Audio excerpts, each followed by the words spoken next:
ইব্রাহিম আলাইহিস সালামের কথা আলোচনা করতে গিয়ে আল্লাহ পাক বলেছেন, ওয়াইজ ক্বালা লাহু রাব্বুহু আসলিম ক্বালা আসলামতু লিরাব্বিল আলামিন। আল্লাহ পাক যখনই ইব্রাহিম আলাইহিস সালামকে বলেছেন আত্মসমর্পণ করো, আত্মসমর্পণ করো, ইব্রাহিম আলাইহিস সালাম বিনা বাক্য ব্যয়ে বলেছেন আমি আত্মসমর্পণ করলাম।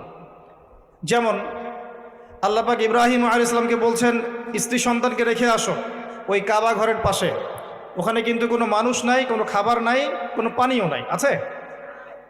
রেখে আসলেন তিনি কি জিজ্ঞাসা করেছেন আল্লাহকে, আল্লাহ আমি কেন আমার স্ত্রী সন্তানকে রেখে আসব, এর পিছনে যুক্তি কি, এর পিছনে দর্শন কি, এর পিছনে বিজ্ঞান কি? জিজ্ঞাসা করেছিলেন? সামি'না ওয়া আতা'না, শুনলাম মানলাম, আল্লাহ আদেশ করেছেন বাস মেনে নিয়েছি, এর নাম কি? এর নাম ইসলাম। আল্লাহ আদেশ করেছেন মেনে নিয়েছি, আল্লাহ বলেছেন 5 ওয়াক্ত নামাজ পড়তে হবে, পড়তে হবে, কোনো প্রশ্ন চলবে না। আল্লাহ বলেছেন নিসাব পরিমাণ সম্পদ হলে যাকাত দিতে হবে, দিতে হবে, কোনো প্রশ্ন করা চলবে না। আল্লাহ বলেছেন রমজান মাসে সওম রাখবে, ব্যাস রাখতে হবে, যুক্তি বিজ্ঞান দর্শন খোঁজার দরকার নাই। আল্লাহ বলেছেন সামর্থ্য হলে হজ করতে যাবে, সামর্থ্য হলে আপনি হজ করবেন। এইভাবে ইসলামের প্রতিটা বিষয়ে আল্লাহ পাক যেভাবে নাজিল করেছেন, আনুগত্য করার নাম কি? ইসলাম। আনুগত্য করার নাম ইসলাম। আল্লাহ পাক ইব্রাহিম আলাইহিস সালামকে আরও বলছেন সন্তানকে জবাই করো, আছে? সন্তানকে জবাই করো, আছে কোরআনে?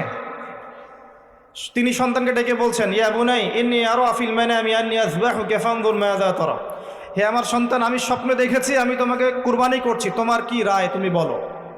সন্তান বলছে ইয়া আবাতি ইফআল মা তু'মার সাতাজিদুনি ইনশাআল্লাহু মিনাস সাবিরিন, হে আমার বাবা আপনাকে যে আদেশ করা হয়েছে আপনি তাই করেন, ইনশাআল্লাহ আপনি আমাকে ধৈর্যশীল পাবেন।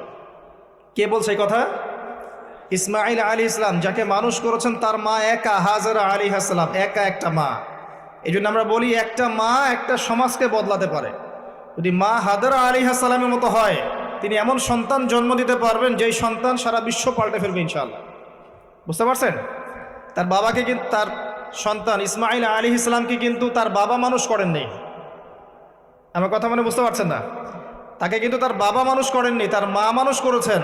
কারণ তিনি তার মায়ের কাছে থাকতেন, কোথায়? কাবা ঘরের পাশে। এবং আমাদের নবী মুহাম্মদ সাল্লাল্লাহু আলাইহি সাল্লাম ইসমাইল আলাইহিস সালামের বংশধর। আমরা কিন্তু বনু ইসমাইল। আর ইব্রাহিম আলাইহিস সালাম থাকতেন ওই যে প্যালেস্টাইনে, আপনার ফিলিস্তিনে, শাম দেশে, সেখানে থাকতেন।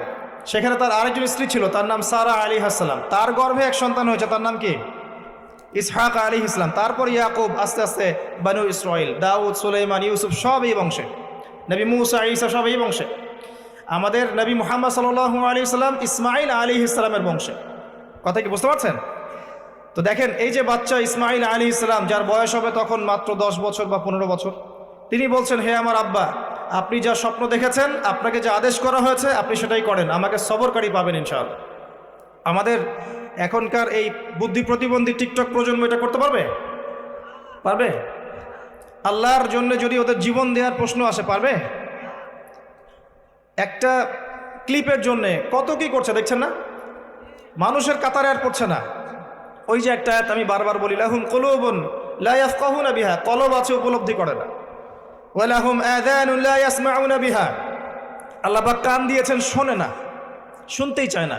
ওয়া লাহুম আ'য়ুনুন লা ইউবসিরুনা বিহা, আল্লাহ পাক চোখ দিয়েছেন দেখতেই চায় না। এদেরকে আল্লাহ পাক বলছেন উলাইকা কাল আনআম, এরা হচ্ছে জীবজন্তুর মতো। বাল হুম আদাল, আল্লাহ বলছেন আরো নিকৃষ্ট, বরং আরো নিকৃষ্ট।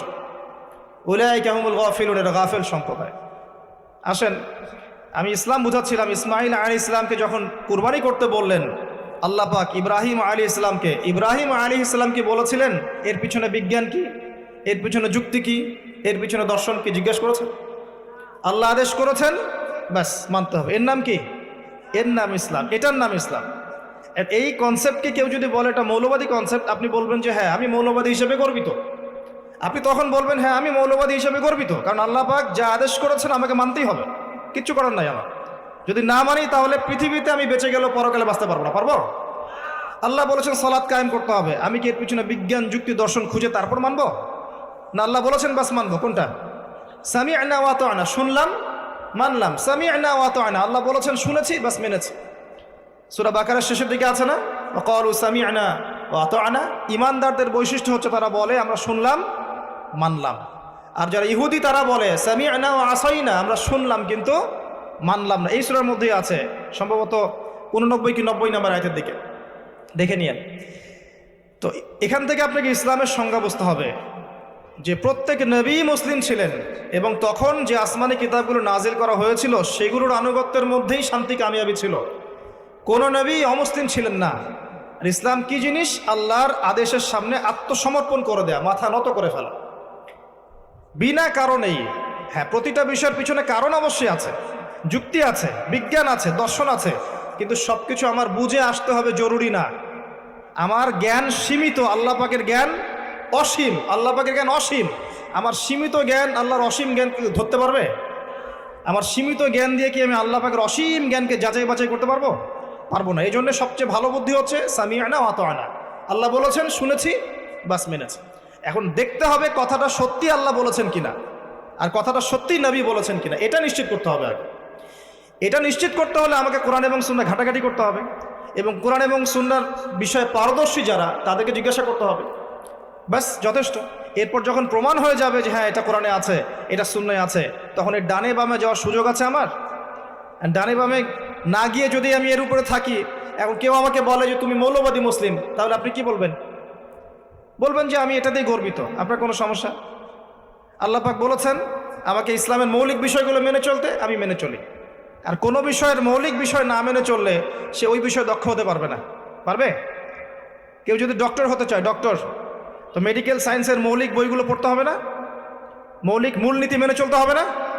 কেউ যদি ভালো ইঞ্জিনিয়ার হতে চায়, তাকে ইঞ্জিনিয়ারিং সায়েন্সের মূলনীতি মেনে চলতে হবে না? কেউ যদি ভালো পলিটিশিয়ান হতে চায়, তাকে রাজনীতির মূলনীতিগুলো মেনে চলতে হবে না? একজন সুনাগরিক হতে চায়, তাকে রাষ্ট্রের সংবিধানের মূলনীতি মেনে চলতে হবে না? নাহলে সুনাগরিক হতে পারবে? অতএব আপনাকেও ভালো মুসলিম হতে হলে, জান্নাতি মুসলিম হতে হলে কোরআন সুন্নাহর মূলনীতি মেনে চলতেই হবে। কথা কি বুঝতে পারছেন? এই মূলনীতি মেনে চলা কি পাপ, না মেনে না চলাটা পাপ? এখন এই ইসলামের বিষয়ে কয়েকটা কথা। ইসলাম আল্লাহ পাকের কাছে একমাত্র গ্রহণযোগ্য দিন।